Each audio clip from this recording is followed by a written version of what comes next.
जब 16 अक्टूबर को भाई अजय सिंह जी के माध्यम से जो हमको कहते हैं कि आपका केस मुकदमा या कोई भी मामला कितना भी बिगड़ा हुआ क्यों ना हो, चाहे जितना खराब मुकदमा हो, चाहे जितनी खराब स्थिति हो, अगर आपको लड़ने के लिए एक अच्छा वकील मिल जाए, समझदार अधिवक्ता मिल जाए, तो बिगड़े हुए केस को भी आपको जिता देता है।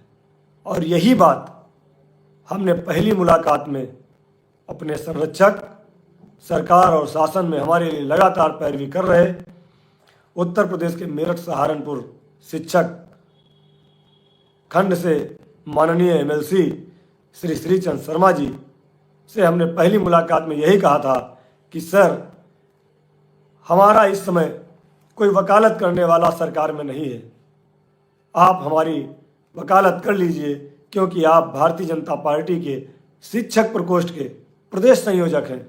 आपकी बात सुनी जाएगी। आपके दिशा निर्देशन में जो तदर्थ शिक्षकों का भला हुआ है, जो हर जगह से हार गए थे, उनको भी आपने भला कराया है। अगर आप हमारी वकालत करेंगे, आप हमारा सहयोग करेंगे, तो निश्चित ही सरकार और माननीय मुख्यमंत्री जी के अंदर जो नाराजगी है वह दूर होगी और हम लोगों का भी भविष्य संवर जाएगा।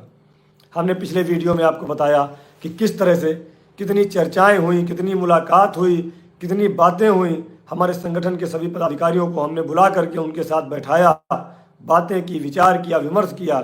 तब जाकर उन्होंने कहा कि वास्तव में आपके साथ अन्याय हो रहा है और आपके साथ जो गलत फहमियाँ सरकार में हैं, आपके प्रति शासन में जो गलत फहमियाँ भरी गई हैं, उनको निकालने में थोड़ा समय लगेगा। उन्होंने कहा कि तदर्थ शिक्षकों को उनका भविष्य सुधारने के लिए हमको सालों लगा है और आप जून में आए हो, आपका भी समय लगेगा, लेकिन प्रयास करेंगे कि आपका सुधर जाए। मैं जितना धन्यवाद दूँ माननीय एमएलसी जी को कम है।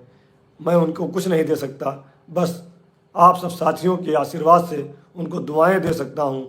उनके लिए ईश्वर से प्रार्थना कर सकता हूँ कि वह जो हमारे लिए कर रहे हैं, हमारे 1.5 लाख परिवार के लिए कर रहे हैं, ईश्वर उनको सदैव स्वस्थ रखे और हमारा संरक्षक बनाए रखे, जिससे हमारी समस्याओं का समाधान जल्दी हो। उनके संरक्षण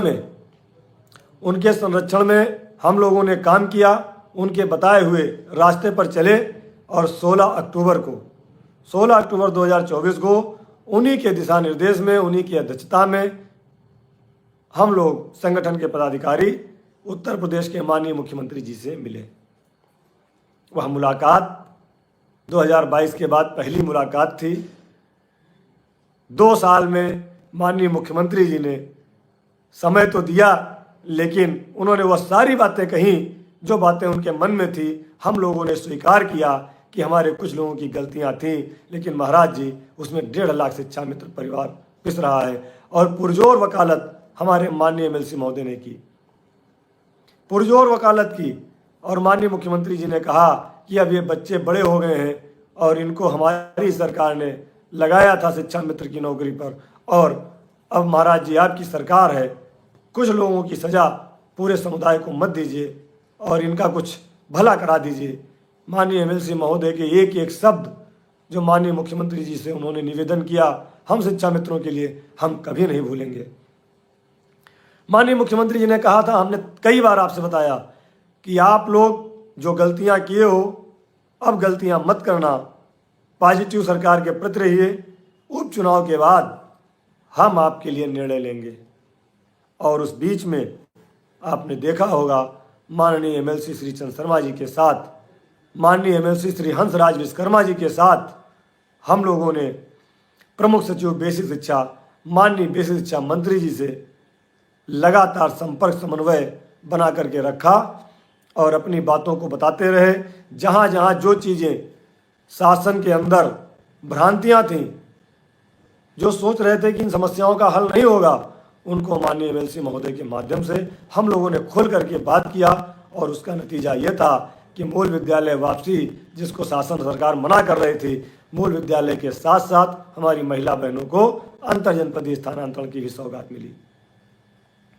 तो ये सब चीज़ें पॉजिटिव वे में होते हुए ये सब चीज़ें